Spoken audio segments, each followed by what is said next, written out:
বাইরে হচ্ছে প্রচুর বৃষ্টি, আর এদিকে আমার মন চাচ্ছে এক কাপ চা খেতে। শুধু চা হলে তো হয় না, চায়ের সাথে কিছু না কিছু তো খেতেই হবে। তো যেমন কথা তেমন কাজ, আমি চলে এলাম রান্নাঘরে।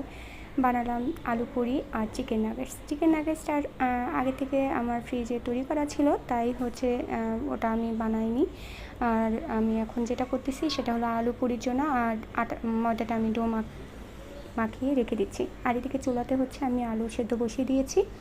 আলুটা সেদ্ধ হয়ে গেছে, এখন আমি এর মধ্যে হচ্ছে একটু আলুটা ম্যাশ করে নেব। ম্যাশ করে নিয়ে দুটো শুকনো লঙ্কা আর স্বাদ মতো লবণ আর পেঁয়াজ দিয়ে আলুটা ভর্তা মেখে নেব। ভর্তা মেখে আগে থেকে যে ডো করে মেখে রেখেছি, আধা ঘন্টার জন্য রেস্টে রেখেছি, ওটা হচ্ছে ছোটো ছোটো লেচি আকারে করে তারপরে হচ্ছে আমি বেলে নেব।